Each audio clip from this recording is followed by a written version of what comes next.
Bueno, a continuación vamos a seguir con una charla supremamente importante, porque muchos de estos niños, digamos, nos enfrentamos a diario en retirar algunas cosas de su vida tradicional, de su vida diaria, o que pueden, digamos, llegar a ser con sus pares, y estos niños se van a sentir diferentes. Ese abordaje psicológico, ese problema que nos surge pues tenemos que tener a la mano una profesional o un profesional de la salud mental.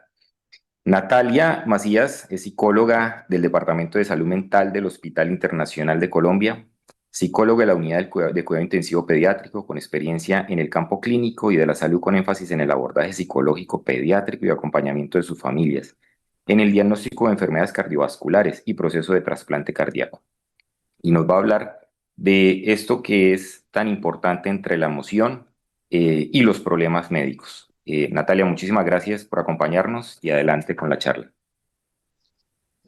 Buenos días. Bueno, agradezco primero que todo al doctor Bretón y pues al Colegio Colombiano de Electrofisiología por permitir este espacio para poder mostrar esa relevancia que tiene el impacto y el apoyo psicológico pues en los pacientes con este diagnóstico y la familia. Entonces, por eso titulo así a mi charla el día de hoy, tejiendo puentes entre medicina y emoción, como para entender esa importancia de trabajar interdisciplinariamente. Quiero en estos minutos que miremos más allá del corazón físico, y podamos entender que detrás de estos diagnósticos, pues hay una historia emocional también que necesita apoyo para que los pacientes la puedan transitar. Entonces, bueno, y vamos a ver un poco de ese impacto psicológico, tanto en el paciente, en los padres. Vamos a ver cómo se da esa intervención de apoyo a ambas poblaciones. Y también les quiero brindar algunas estrategias que todo el equipo médico pues, puede tener en cuenta para que el acompañamiento de la enfermedad se dé de manera más saludable. Entonces, bueno, vamos a empezar por ese impacto, ¿sí? Una arritmia hereditaria, pues, puede generar un impacto emocional muy grande porque tanto los síntomas como las restricciones, el miedo a una crisis cardíaca alteran en los niños todo ese sentido de seguridad y de normalidad. Entonces, algunos niños, pues, no comprenden qué les pasa, saben que deben ir al médico constantemente, que hay límites, que los padres están preocupados. Entonces, lo importante acá primero es saber cómo ellos transitan este proceso. De acuerdo pues a la bibliografía y a la experiencia como tal, los principales conflictos que encontramos en ellos es que mantienen constantemente mucha angustia por la enfermedad, por los controles, por la aparición de los síntomas, ¿sí? También pues presentan mucho miedo a tener esfuerzo físico, a desmayarse, a morir o tener un episodio súbito. Presentan también tristeza constante por esa pérdida de normalidad que ocurre en ellos. Hay constante frustración por no poder hacer deporte, por tener que dejar algunas actividades y no poder incluirse en actividades que sus amigos también hacen en esa edad.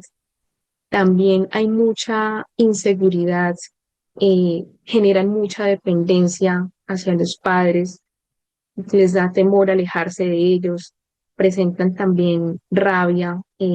Esta rabia ocurre principalmente en la adolescencia debido a todas esas restricciones porque ellos pierden mucha libertad también. Vemos a mí que aparece vergüenza, ocurre también percepción de injusticia, ¿sí? Al ser diferentes, al no poder entender la situación. Acá ellos se preguntan mucho, ¿por qué no puedo? ¿Por qué los demás sí? ¿Por qué a mí? ¿Sí? Entonces, todas estas emociones conllevan pues a unas consecuencias que se manifiestan a través de la actitud de ellos y de su conducta. Por ejemplo, en los niños más pequeños, las emociones se ven es en el comportamiento. Y en los adolescentes, el impacto sí pues toma una forma distinta porque ellos están en una etapa en donde buscan autonomía, buscan identidad, pertenencia, ¿sí? y la enfermedad pues los limita y los diferencia a sus pares. Entonces esto se siente como una pérdida de normalidad y del control. Entonces estas emociones pues pueden influir también mucho en la adherencia al tratamiento, en que no sigan todas esas recomendaciones de cuidado que les brindan los médicos. Y encontramos entonces alteraciones en el sueño. En los niños principalmente, pues suelen haber muchas pesadillas, hay insomnio, suele ocurrir también hiperactividad como mecanismo de defensa para poder ellos expresar todo ese temor. Entonces les da miedo de dormirse, el temor a que les pase algo mientras están durmiendo, ¿sí? Vemos también aislamiento social, dificultad para integrarse por ese miedo al rechazo de sus amigos. Se ve alterada también la autoestima. Acá ellos empiezan a tener un lenguaje hacia ellos mismos que se vuelve muy nocivo, como por ejemplo, soy débil, soy distinto o estoy defectuoso porque soy distinto a los demás. También se presentan pues conductas oposicionistas, hay rebeldía. Esta rebeldía se da como una manera de catarsis de ellos, de desahogo para sentir que aún tienen el control sobre algo. Sí, esto les da a ellos como una sensación de poder. También aparecen síntomas psicosomáticos, por ejemplo, tensiones musculares, bruxismo. ¿Sí? También ocurren regresiones. Las regresiones especialmente se dan en la infancia, más que en los adolescentes. Y es una conducta que de hecho poco se habla porque no se suele atribuir a causa de la enfermedad como tal. Entonces, ¿qué puede ocurrir aquí? Que los niños tengan esos comportamientos de etapas anteriores a su desarrollo, como problemas para controlar esfínteres, otra vez dependencia en tareas como vestirse, comer solo, ¿sí? Actividades que ellos ya sabían hacer solos. También vemos comportamientos infantiles, entonces el niño puede volver a tener un lenguaje más aniñado que ya no tenía. Y todo esto es una manera de manifestar esa ansiedad que ellos sienten porque ellos no lo hacen a través de palabras, de pronto a diferencia que un adulto y un adolescente. También encontramos la negación, es otro mecanismo de defensa para ellos querer evadir o tener una salida a esa realidad que están viviendo y que no quieren afrontar. Bueno, como mencioné, pues se ve mucho dependencia en tareas cotidianas, pierden autonomía, aparecen síntomas de ansiedad y depresión. Y todo esto es lo que se trabaja pues justamente en terapia. Por eso pues nosotros identificamos ciertas necesidades psicológicas como las siguientes. Encontramos que ellos necesitan primero comprender la enfermedad.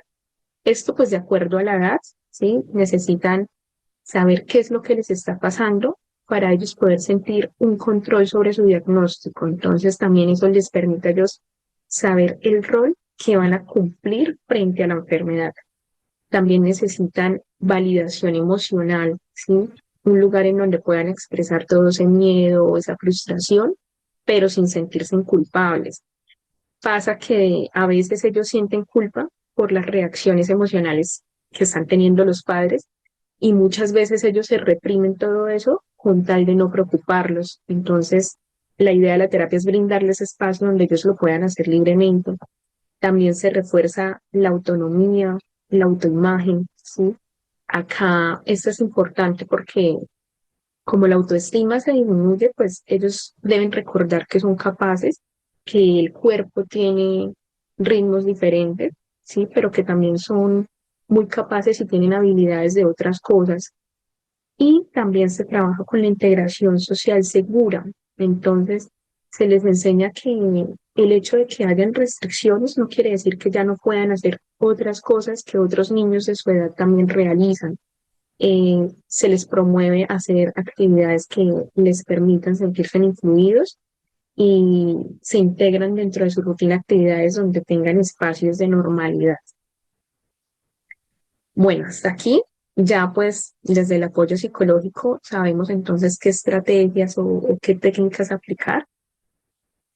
Entonces, acá el apoyo se divide en tres ejes, ¿sí? En el acompañamiento desde la psicoeducación, desde el manejo de sus emociones y la promoción de ese afrontamiento adaptativo. Desde la psicoeducación que se les brinda, y acá pues es importante para nosotros explicarles de forma sencilla. Acá para los niños especialmente pues se pueden usar lo que son metáforas, material visual. Los niños aprenden de manera visual, ¿sí?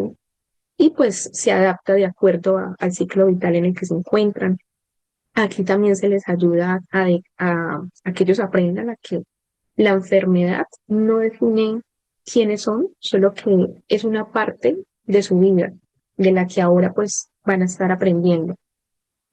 Y desde la parte emocional se les ayuda primero pues a identificar lo que están sintiendo, se les ayuda a ponerle nombre a cada emoción. Cuando los niños están muy pequeños, no saben cómo se sienten las emociones, entonces aquí se trabaja con dibujos para que ellos aprendan a reconocerlas, se trabaja también con el juego simbólico y también se les valida ya posteriormente que sientan que es normal sentir de pronto frustración, miedo y después se regulan esas emociones a través de diferentes técnicas. Aquí pues se les enseñan técnicas de respiración, de relajación, se trabaja mucho con visualizaciones y todo esto pues les permite a ellos liberar esa tensión.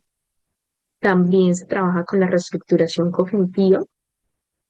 Acá en este caso lo que se hace es trabajar con el pensamiento que ellos están teniendo. Por ejemplo, si ellos en su mente tienen, mi corazón ya no sirve, ¿sí? Un ejemplo, se les enseña de que sí sirve porque les está dando vida, digamos así como a los papás, así como a los doctores, solo que tiene un funcionamiento diferente, eh, como por ejemplo los carros, ¿sí? Entonces, en el caso de los carros van a funcionar de acuerdo al modelo, ¿sí?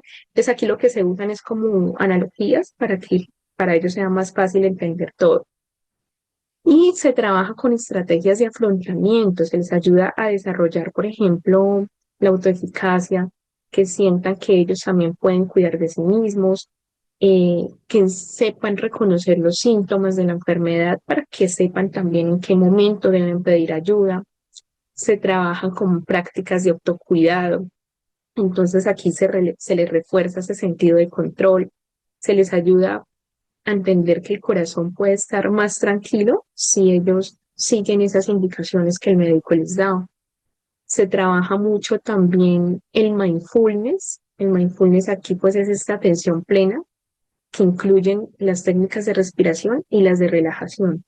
Entonces se les ayuda a vivir el momento presente porque la ansiedad en ellos llega es cuando ellos ya están imaginando escenarios futuros, ¿sí? También pues necesitan fortalecer esas redes de apoyo, que la familia esté presente, que se hable de lo que sienten.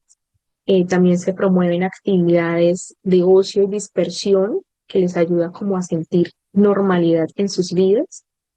Se trabaja también con los intereses de ellos. Entonces, aquí se buscan intereses que sean compatibles con la condición que ellos tienen, ¿sí? Ya sea, digamos, desde la música, desde el arte, actividades creativas que les gusten, y se trabaja por medio del juego para que ellos expresen lo que sienten, ¿sí? Ellos lo expresan a través de la pintura, del dibujo, del juego simbólico.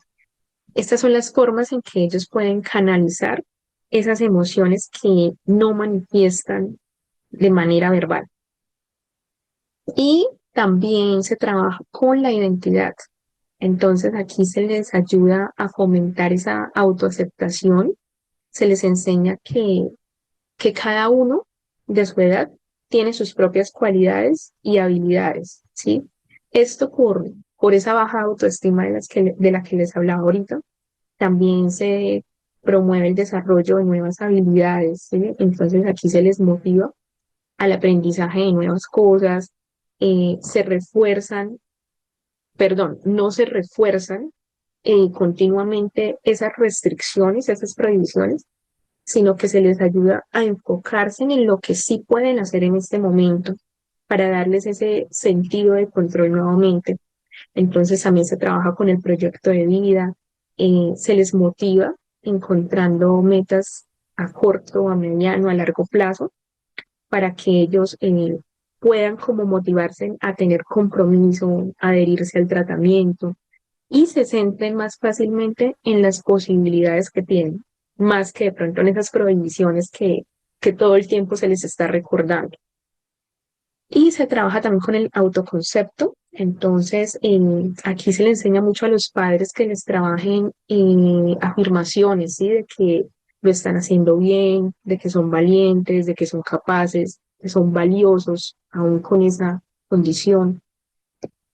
Y bueno, no podemos tampoco dejar de lado el trabajo con el colegio. Aquí los padres pues deben sensibilizar a los docentes sobre la enfermedad que tiene su hijo y se les indica que pueden, a los niños se les indica que pueden contar con los docentes, que les pueden pedir ayuda en caso de que se sientan mal, que ellos van a ser las personas que van a llamar a los...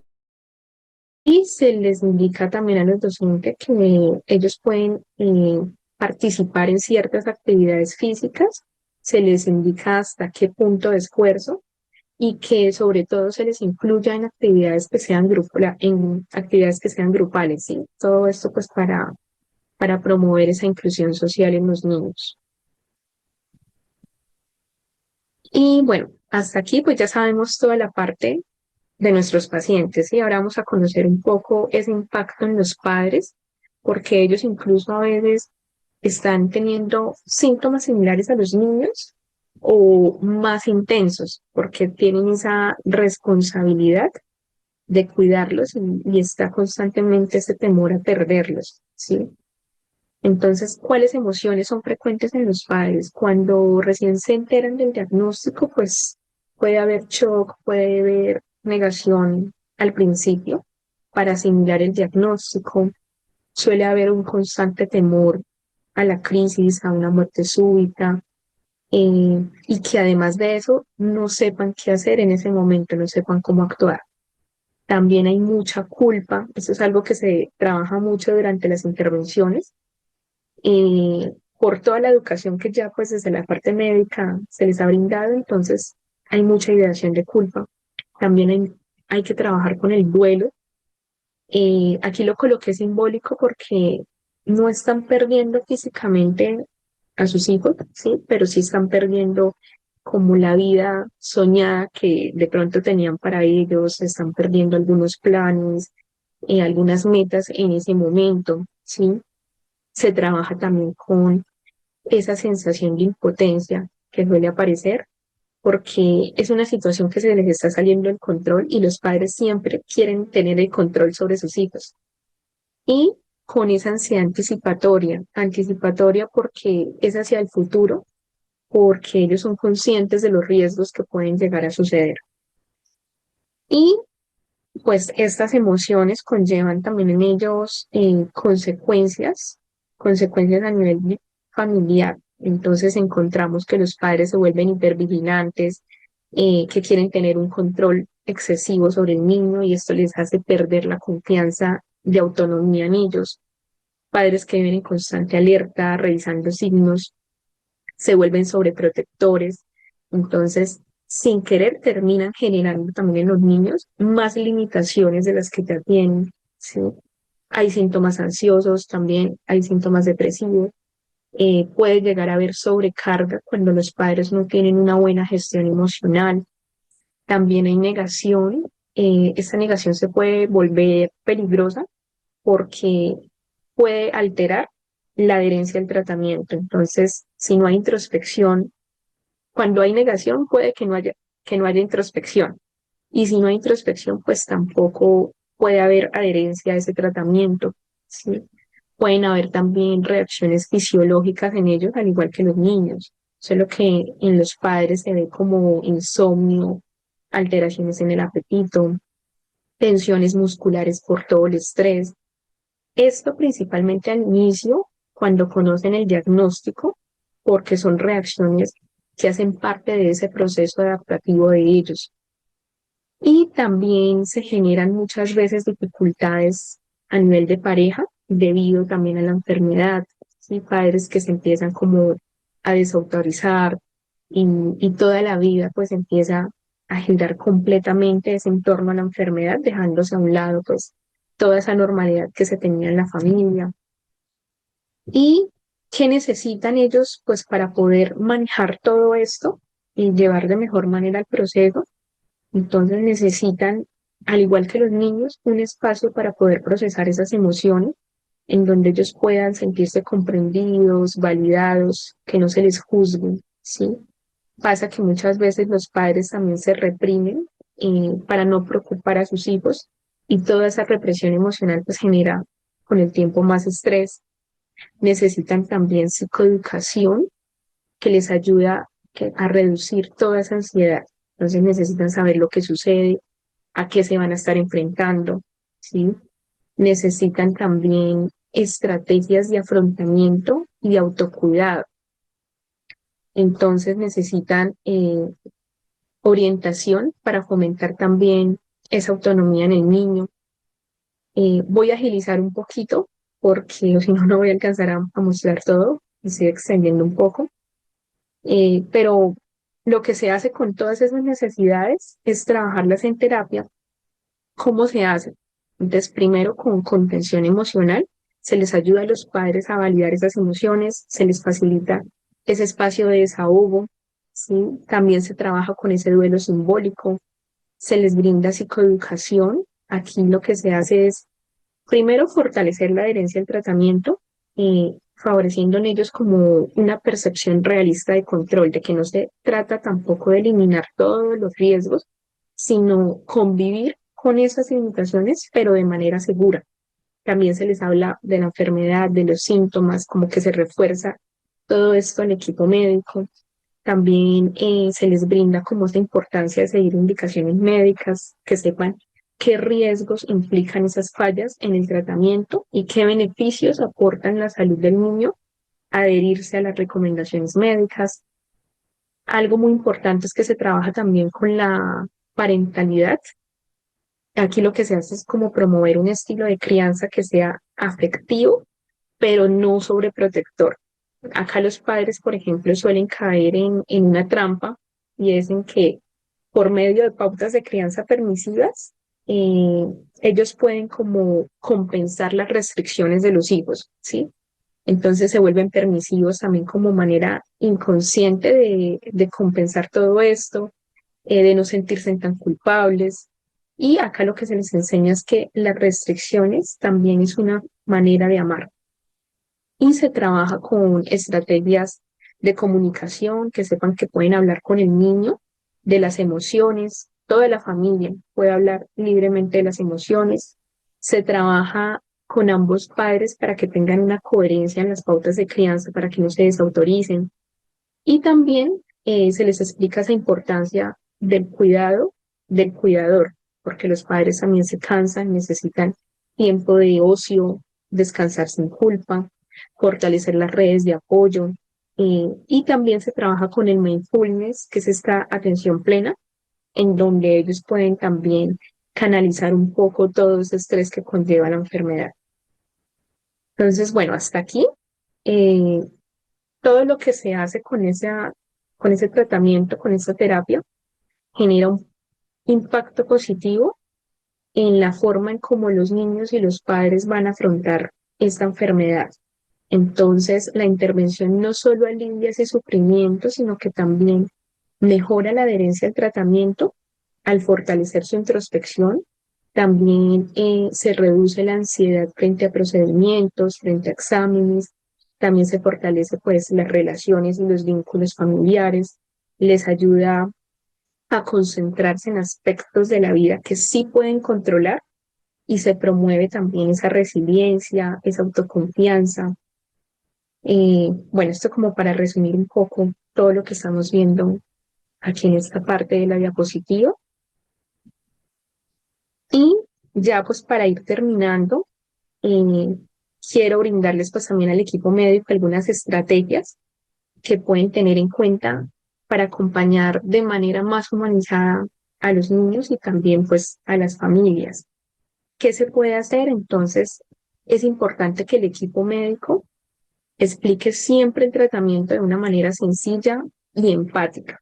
Digamos, en el caso de los niños, se les puede explicar también con metáforas, se puede usar material visual. Es importante también tener una escucha activa, ¿sí? Un espacio para dudas y preguntas, siempre después de que se les esté brindando alguna información. También es importante que ustedes validen emocionalmente. Acá los padres pueden sentir esa validación con palabras como estoy para ustedes, sé que no es fácil este proceso que están viviendo, puedo imaginar todas las emociones que esta situación mueve, ¿sí? También se les debe reforzar positivamente a través de palabras a los niños lo que están haciendo bien. Entonces, elogiando la valentía de ellos, eh, validar o reforzar esa cooperación que ellos están teniendo con el tratamiento. Esto les ayuda a ellos a dar como tranquilidad y también fortalece esa alianza médico-paciente. También se les debe permitir la participación activa en el tratamiento, ¿sí? Por ejemplo, bueno, se me ocurre ahorita algo tan sencillo como elegir el brazo en el cual se les va a tomar la presión, ¿sí? Tareas sencillas en donde ellos puedan sentir que se les tiene en cuenta, porque esto les ayuda a ellos a tener como una sensación de control, de voz y voto frente a la situación. No solamente se les deja todo a los padres, ¿sí? También se les debe educar pues frente al uso de tecnología cuando van a utilizar, digamos, dispositivos como desfibriladores o marcapasos, ¿sí? Se les educa aquí principalmente pues al adolescente sobre cómo funcionan y cuál es el papel que ellos tienen sobre su salud. Y también se debe enfocar pues eh, perdón, no solo se debe enfocar en las explicaciones, en las restricciones y en las prohibiciones, sino también es importante enfatizar en lo que sí pueden hacer y en los beneficios y en esos aspectos positivos que trae tener esas restricciones. Entonces, explicar los riesgos que se evitan al cuidarse, por ejemplo, tomando este medicamento y realizando ejercicios seguros, pueden prevenir que suceda esto o vamos a lograr que te sientas mejor para que tú puedas hacer estas otras cosas que a ti te gustan. Entonces, siempre resaltar todo lo positivo, los beneficios, más que hablarles solo de lo negativo que conlleva la enfermedad. Y es importante también permitir esa participación de los padres en las decisiones médicas. Esto también les favorece a ellos esa sensación de control, les permite sentir voz y voto, que son importantes en el tratamiento de sus hijos. Y en cuanto a lo que se debe evitar, siempre pues evitar un lenguaje alarmante fatalista, lo que les decía, no enfocar todo a la parte negativa, también evitar esa jerga médica, todos esos tecnicismos y evitar brindarle al niño explicaciones explícitas, o sea, siempre hacerlo con los padres aparte, ¿sí? Evitar brindarle todas estas explicaciones de más cuando ellos estén presentes, hacerlo adaptado a la edad y con los padres aparte, pues sí ya se les brindan esas explicaciones de manera más abierta. Entonces, hasta aquí no se trata de que el médico se vuelva un psicólogo, sino de que pueda incorporar también esa sensibilidad emocional como parte de ese cuidado integral. Y bueno, ya termino con esto. ¿Cómo un médico puede saber en qué momento contar con el apoyo de psicología? Digamos que aquí lo ideal sería desde que se les da el diagnóstico para poder ayudarlos a transitar y a asimilar a lo que se van a enfrentar, pero digamos muchas veces no está la posibilidad de hacerlo al principio, entonces se puede remitir ya sea de manera particular o por parte de la aseguradora, pero ¿en qué momento hacerlo? Entonces, hay ciertas preguntas que el equipo médico puede hacer que permiten conocer cómo se están sintiendo, sí, que da como una apertura a identificar si algo anda mal y abre la puerta a esas necesidades emocionales ocultas. Entonces, ¿qué se puede preguntar? ¿Qué es lo que más les preocupa en este momento? Esto tanto a los pacientes como a los padres. ¿Qué ha sido lo más difícil hasta el momento en estos días? ¿Sí? ¿Qué les ha resultado de pronto más fácil o más difícil al momento de seguir las indicaciones médicas? ¿Qué cambios han notado en su hijo desde que comenzó toda la enfermedad, desde que se enteraron del diagnóstico? Entonces, estas preguntas permiten conocer estas emociones o, bueno, estos síntomas que estamos viendo acá en la pantalla. Y cuando se consulta psicología, cuando estos síntomas o estas conductas ya llevan estando presente mínimamente 2 semanas.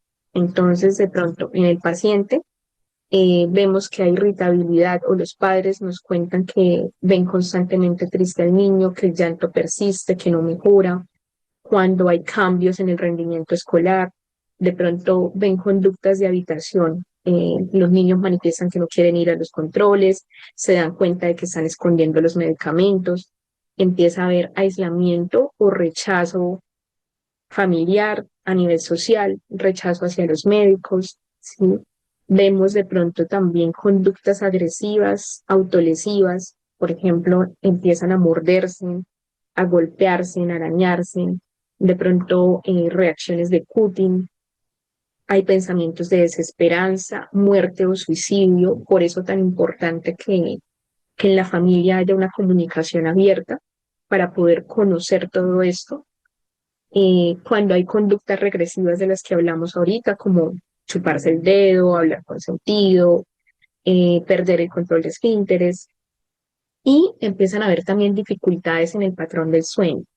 Puede que hayan algunos de estos síntomas al principio, pero cuando son persistentes, mínimamente 2 semanas, es cuando ya pues el apoyo de psicología debe entrar en este caso. Y en los padres, porque ellos también necesitan ese apoyo individual, cuando vemos de pronto en ellos que las expresiones de culpa no mejoran, vemos padres hipervigilantes de manera extrema, vemos padres sobreprotectores al punto que nos damos cuenta que están interfiriendo, dificultando la autonomía del niño, ¿sí? Vemos disfunción familiar por la enfermedad, descuidos por parte del padre en el autocuidado o un agotamiento evidente. También cuando hay un abandono del autocuidado, hay abandono del tratamiento muchas veces, ya sea total o parcial. Hay dificultad para aceptar el diagnóstico o la negación se mantiene también en el tiempo. Vemos que puede haber repetición constante de las mismas preguntas por miedo más que por falta de comprensión. Si cuando hay miedo o hay shock, se bloquean y no pueden lograr tener esa introspección de la enfermedad. Y vemos de pronto dificultad para contenerse emocionalmente y aparecen conflictos familiares desencadenados por todo el proceso. Entonces, por eso es como tan importante esa derivación temprana para prevenir como estas complicaciones emocionales y pues facilitar de manera saludable todo el proceso, fortaleciendo también al mismo tiempo esa relación y esa alianza médico-paciente y médico-familia. ¿Listo? Muchas gracias. Qué pena, me pasé un poco el tiempo. Natalia, muchísimas gracias, qué interesante. Y de verdad que a veces cometemos errores que pueden perjudicar a estos bebés o a los papás.